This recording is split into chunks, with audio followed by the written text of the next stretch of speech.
Sir ఇంకోటి ఇప్పుడు limitations ఏముంటాయి సార్? టీహెచ్ఆర్ తర్వాత వాళ్ళు ఏమేమి చేయగలుగుతారు, ఏమేమి చేయడానికి వాళ్ళకి ఇబ్బందిగా ఉంటుంది, లేదా ఏమేమి చేయొద్దని మనం సజెస్ట్ చేస్తాం? That's very good question. ఎలా అంటే మెజారిటీ ఆఫ్ ద లిమిటేషన్స్ ఎలా అంటే ఇప్పుడున్న జాయింట్ రిప్లేస్మెంట్స్లో టోటల్ హిప్ రిప్లేస్మెంట్ ఇప్పుడు బిగ్ హెడ్ పెట్టేస్తే కింద కూర్చోవచ్చు, కానీ స్క్వాటింగ్ ఆన్ ద ఫ్లోర్ అనేది the biggest limitation of older joints. కానీ ఇప్పుడిప్పుడు కొన్ని లాస్ట్ టైం చూసావు 20-year old యంగ్ పేషెంట్ అంటే నమాజ్ చేస్తూ ఉన్నాడు కింద కూర్చొని.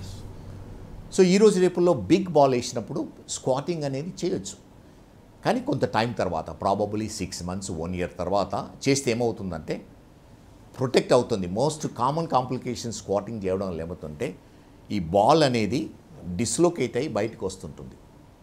ఇనీషియల్ స్టేజెస్లో క్రాస్ లెగ్ కూర్చున్నా కానీ లో సీట్లో కానీ భూమి మీద కూర్చున్నా అంటే డిస్లోకేట్ అయిపోతుంది రెండు. ఎందుకంటే there is no link between, they are free.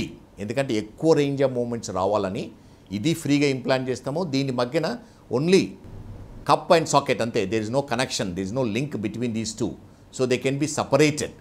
అందుకని ఇనీషియల్ స్టేజెస్లో ఫస్ట్ 6 months 1 year కింద కూర్చోకూడదు, క్రాస్ లెగ్ చేయకూడదు, లో సీట్లో కూర్చోకూడదు. కానీ ఆఫ్టర్ 1 year ప్రాబబ్లీ కింద కూర్చోవచ్చు, అంటే ఇనీషియల్గా బెడ్ పైన స్క్వాటింగ్ పొజిషన్లో కూర్చోవచ్చు, లో చైర్ మీద కూర్చోవచ్చు, క్రాస్ లెగ్ కూడా కూర్చోవడానికి వీలవుతుంది.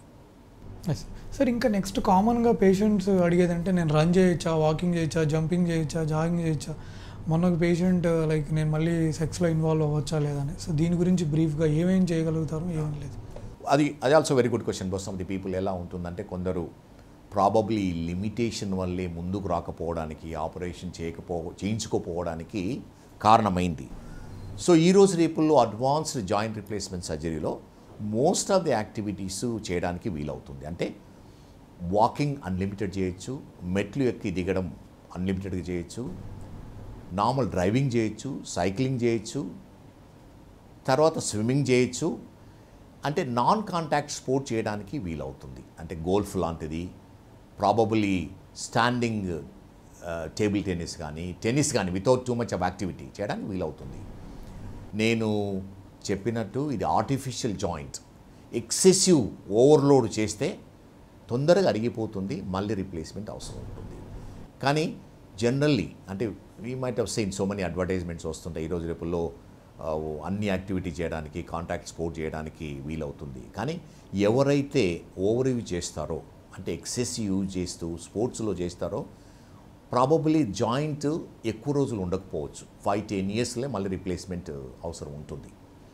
So normal married life, they can have normal children, women కూడా they can have normal delivery, they can have normal sexual life.